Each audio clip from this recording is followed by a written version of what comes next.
আমরা আজকে যে ফল উৎসবটা এত সুন্দরভাবে আয়োজন করছি, বেশ করে আমাদের ফল উৎসব হয়, পিকনিক হয়, আমাদের কিছু অনুষ্ঠান অত্যন্ত জাঁকজমকপূর্ণভাবে হয়। আজকের এই কৃতিত্ব আমাদের সভাপতি মহোদয়ের, আমাদের সেক্রেটারি মহোদয়ের। আমরা পাশাপাশি আশা করব যে আমাদের যে জাতীয় দিবসগুলি 26শে মার্চ মহান মুক্তিযুদ্ধ, 16ই ডিসেম্বর মহান বিজয় দিবস, 21শে ফেব্রুয়ারি ভাষা আন্দোলন, এই জাতীয় দিবসগুলো আমরা প্রত্যক্ষ বা পরোক্ষভাবে আয়োজন করতে পারি কিনা। আমাদের যে পয়লা বৈশাখ বাঙালির ঐতিহ্য, বাঙালির সংস্কৃতি, বাঙালির কালচার। পয়লা বৈশাখ আমাদের আত্মপরিচয়। আমরা আরবি, উর্দু, হিন্দি, পার্সি সবার আসক্ত। তো পয়লা বৈশাখটা সুন্দরভাবে উদযাপন করলে আমাদের আত্মপরিচয়টা জানা যাবে। তো এবার পয়লা বৈশাখটা আমাদের সভাপতি মহোদয় হজে ছিলেন, ওনার সাথে কথা বলছিলাম, বলছে লাল দাদা থাকেন, পান্তা ইলিশ খাবেন। কিন্তু আমরা পান্তা ইলিশটা খেতে পারলাম না, আফসোস। তো আমরা এখনো আশাহত হইনি, আমরা আশা করছি ভবিষ্যতে আমরা পান্তা ইলিশ খাবো ইনশাল্লাহ। কারণ উজ্জীবন বাংলাদেশে টাকা পয়সার অভাবে কোনো প্রোগ্রাম হয় নাই, এরকম নজির নাই।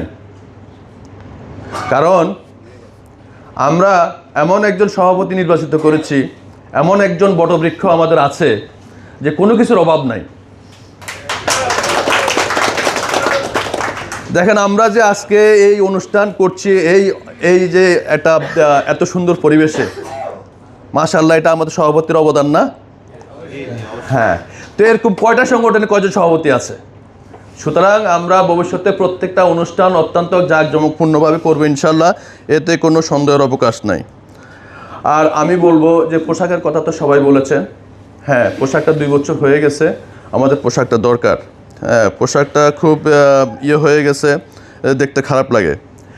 তারপরে আমি যেটা বলবো সেটা হচ্ছে আমাদের প্রত্যেকটা অনুষ্ঠান তো হবেই।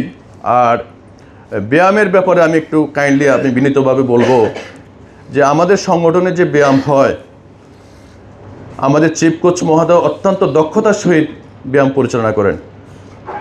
আমাদের প্রদীপ দাদা, উনি ব্যায়ামের আইকন। কিন্তু আমি আর একটু বিনয়ের সহিত অনুরোধ করব যে ব্যায়ামটা যেন একটু ধীরে সুস্থে হয়। এত তাড়াহুড়া করে ব্যায়াম করে, আমরা বয়স হয়েছে, একটা ব্যায়ামের পর্ব শেষ করলে আর একটু 30 সেকেন্ড একটু এনার্জি রিফিল করার সুযোগ দিবেন।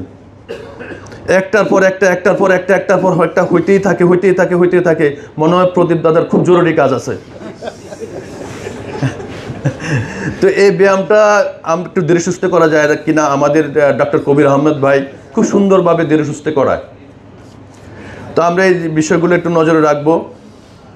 আর আমাদের পোশাকের কথা তো সবাই বলছে, তো আমরা চাই এভাবে প্রত্যেকটা অনুষ্ঠান আমরা জাঁকজমকভাবে করব।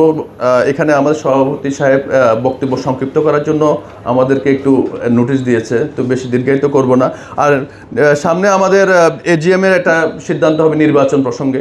তো নির্বাচন প্রসঙ্গে আমি বলবো যে আমার ব্যক্তিগত অভিমত হচ্ছে, যেহেতু আমাদের বর্তমান সভাপতি খুব সুন্দরভাবে চালাচ্ছেন, সেক্রেটারি মহোদয় খুব সুন্দরভাবে চালাচ্ছেন, তো আমরা দেখছি, আমরা অনেকের মতামত নিয়েছি যে আমাদের সেক্রেটারির বিষয়ে কোনো দ্বিমত নাই। আমাদের এই সংগঠনকে চালাইতে হলে আমাদের অলিউল্লাহ অলি ভাইকে প্রয়োজন। এই বিষয়ে কারো কোনো দ্বিমত নেই। কারণ এত দক্ষ সংগঠক, এত নিবেদিত প্রাণ, শ্রম দিয়ে, অর্থ দিয়ে, মেধা দিয়ে সার্বক্ষণিক সংগঠনের জন্য সময় দেয়, এরকম আমার দেখা খুব কমই দেখেছি। সুতরাং উজ্জীবন বাংলাদেশকে চাঙ্গা রাখতে হলে, উজ্জীবন বাংলাদেশকে উজ্জীবিত রাখতে হলে আমাদের অলিউল্লাহ অলি ভাইয়ের কোনো বিকল্প নাই। তো এখন যেহেতু সেক্রেটারি মহোদয়ের প্রশ্নে কারো কোনো দ্বিমত নেই, তাহলে আমাদের নেক্সট আসতেছে সভাপতি। তো সভাপতি মহোদয় একটা পোস্টের জন্য আমরা আসলে নির্বাচনে এত টাকা খরচ করে, এত বিরাট আয়োজন করার পক্ষে অন্তত আমি না। যদি একাধিক ক্যান্ডিডেট থাকতো, আমাদের সামনে দৃশ্যমান থাকতো যে আমরা অনেকের মতামত নিয়েছি যে আপনারা কেউ নির্বাচন করতে চান কি না, গত 1 বছর যাবত, কিন্তু আমরা যোগ্য কোনো প্রার্থীকে খুঁজে পাইলাম না, কেউ করতে ইন্টারেস্ট ফিল করে না। আর যেহেতু আমাদের বর্তমান সভাপতি খুব সুন্দরভাবে চালাচ্ছেন, আমরা আশা করব আমাদের বর্তমান সভাপতি কন্টিনিউ থাকুক। আর নির্বাচনের পরে আমরা আমাদের কে সভাপতি হলো, কে সেক্রেটারি হলো, কে সাধারণ সম্পাদক হলো, কে জয়েন্ট সেক্রেটারি হলো, আমরা পরস্পর হুইসপারিং করি, ভাই সেক্রেটারি কে, সাংগঠনিক সম্পাদক কে।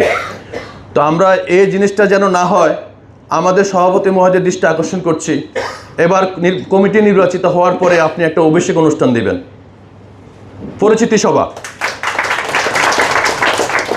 এবার নির্বাচন হওয়ার পরে বা কমিটি নির্বাচিত হওয়ার পরে আপনার কাছে এটা আমাদের চাওয়া এবং আবদার, আপনি নিজস্ব ম্যানেজমেন্টে একটা পরিচিতি সভা বা অভিষেক অনুষ্ঠান যেটাই বলেন দিবেন, যাতে আমরা চিনতে পারি কে সভাপতি, কে সেক্রেটারি, কে জয়েন্ট সেক্রেটারি, কে সাংগঠনিক সম্পাদক, আমাদের যেন মাঠে গিয়ে গিয়ে বলতে না হয়। আর মাঠে উপস্থিতির ব্যাপারে আমি বলবো যে আমাদের যারা কার্যকরী কমিটিতে আছেন, আমাদের কিন্তু 25-30 জন সদস্য আছে কার্যকরী কমিটির মেম্বার। এর মধ্যে যদি 10 থেকে 15 জনও আমরা নিয়মিত আসি, বাকি সদস্যরা এমনিতেই আসবে। আমরা কার্যকরী কমিটির মেম্বার, আমরা চেয়ার দখল করে আছি কিন্তু মাঠে রেগুলার আসি না, এটা কি সুন্দর দেখায়? আমি বিনয়ের সঙ্গে অনুরোধ করব, যারা কার্যকরী কমিটিতে আছেন তারা রেগুলার মাঠে আসবেন।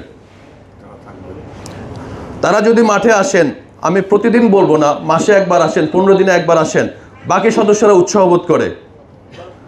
আর কার্যকরী কমিটির মেম্বাররা যদি না আসেন তাহলে মানে এটা দেখতে ভালো দেখায় না, আর সংগঠন টিকে না। আপনি সংগঠনের সহসভাপতি, আপনি সংগঠনের জয়েন্ট সেক্রেটারি, আপনি সংগঠনের সাংগঠনিক সম্পাদক, সংগঠনের জন্য আপনার কি অবদান আছে, কি করেছেন আপনি সংগঠনের জন্য? সুতরাং আমরা আমাদের স্ব অবস্থান থেকে সংগঠনের জন্য অবদান রাখব। ভুল ত্রুটি থাকতে পারে, আমাদের মাঠে ব্যায়াম করি, সব ব্যায়াম কি সঠিক হয়? কোনো ব্যায়ামে ভুল হতে পারে, কারণ আমরা এখানে কেউ জন্মগতভাবে প্রশিক্ষক না। কিন্তু এর চেয়ে ভালো ব্যায়াম যদি কেউ করতে পারেন, আপনারা এসে বলেন। আমাদের চিফ কোচ মহোদয় আছে যে দাদা এই ব্যায়ামটা এইভাবে করলে সুন্দর হয়, আমরা সাদরে গ্রহণ করব। কিন্তু প্লিজ পিছনে সমালোচনা করবেন না। আমরা সমালোচনা করার আগে আত্মসমালোচনা করি, যে আমি কি, আয়না নিজের চেহারা দেখি। আয়না যদি আমি নিজের চেহারা দেখি, সব কিছু পরিষ্কার হয়ে যাবে। আমি নিজে যদি সমালোচনা করি, সব কিছু ক্লিয়ার হয়ে যাবে। কিন্তু পরনিন্দা, পরচর্চা থেকে আমরা বিরত থাকি দয়া করে। তারপরে আমি মাঠে উপস্থিতির ব্যাপারে যাতে সর্বোচ্চ বৃদ্ধি করা যায়, আমরা এখানে উজ্জীবন প্রায় অ্যাক্টিভ মেম্বার আছে 100-র উপরে, যদিও আমাদের সদস্য সংখ্যা অনেক বেশি, কিন্তু অ্যাক্টিভ সদস্য 100-র উপরে আছি। তো আমাদের এই সংগঠনকে উজ্জীবিত করার জন্য, নিয়মিত উপস্থিতি বৃদ্ধি করার জন্য আমরা মাসে একবার গেট টুগেদার করি। সেটা হচ্ছে একটা নাস্তার আয়োজন করি, এবং এই নাস্তাটা আমরা যদি 100 জনের মধ্যে 24 জনে করি, 24 জনে করলে 2 জন করে প্রতি মাসে পড়ে 12 মাসে। তো 2 জন করে একটা নাস্তার আয়োজন করা প্রতি মাসে, এটা অসম্ভব কিছু না। এটার জন্য দরকার সদিচ্ছা, যে 2 জন করে আমরা, আমাদের সভাপতি সেক্রেটারি ওনারা তো নাস্তা করাবে, সেটা স্পেশাল, সেটা হবে ব্যতিক্রম। কিন্তু আমরা 12 জন সদস্য, আমরা যদি 24 জন সদস্য দায়িত্ব নিই যে 12 মাসে আমরা 2 জন করে প্রতি মাসে নাস্তা করাবো, এটা আমাদের একটা গেট টুগেদার, এটা সংগঠনকে উজ্জীবিত করার জন্য একটা উদ্যোগ। আমরা এই যে ফল উৎসব করি, আমরা এই যে বিভিন্ন পিকনিক করি, আমরা নাস্তার আয়োজন করি, আমাদের উদ্দেশ্য কি? একটাই উদ্দেশ্য, আমাদের সংগঠনকে চাঙ্গা করা, আমাদের মাঠে উপস্থিতি বৃদ্ধি করা, এটাই আমাদের উদ্দেশ্য। কারণ সবাই এই যে আজকে এতজন উপস্থিতি দেখতে খুবই ভালো লাগতেছে, কিন্তু এরা সবাই যদি মাঠে উপস্থিত থাকতো আরও দ্বিগুণ ভালো লাগতো। তো এই জন্য আমি বলছি যে সবাই যদি এভাবে সম্মিলিতভাবে চেষ্টা করেন, তাহলে সংগঠন অবশ্যই উজ্জীবিত থাকবে। সবাই সবার অবস্থান থেকে দেখবেন, আমরা খালি সভাপতি সেক্রেটারি মহোদয়ের দিকে তাকিয়ে না থাকি, বাকি পোস্টগুলো যারা আমরা দখল করে আছি তারাও কিছু উদ্যোগে নেন। যেমন আমাদের পয়লা বৈশাখে আমাদের সাধারণ সম্পাদক মহোদয় বলছে ওনার ব্যক্তিগত অসুবিধার কারণে উনি হয়তো একটু থাকতে পারে নাই, কিন্তু পাশাপাশি উনি এটাই বলছে যে আমি আছি, তোমরা যদি কেউ উদ্যোগী হয়ে করো আমি আছি তোমাদের সাথে। আমরা তো কোনো উদ্যোগী কাউকে পেলাম না যে উদ্যোগী হয়ে কাজটা করি। আমি তো একবারই বলছি, আমাদের সংগঠন টাকা দেওয়ার লোকের অভাব নাই, ডোনেট করার লোকের অভাব নাই। সর্বোপরি আমাদের বটবৃক্ষ আছে আমাদের সভাপতি সাহেব। আমরা কোনো কিছুর জন্য, কোনো টাকার জন্য কোনো অনুষ্ঠান হয় নাই এমন নজির নাই।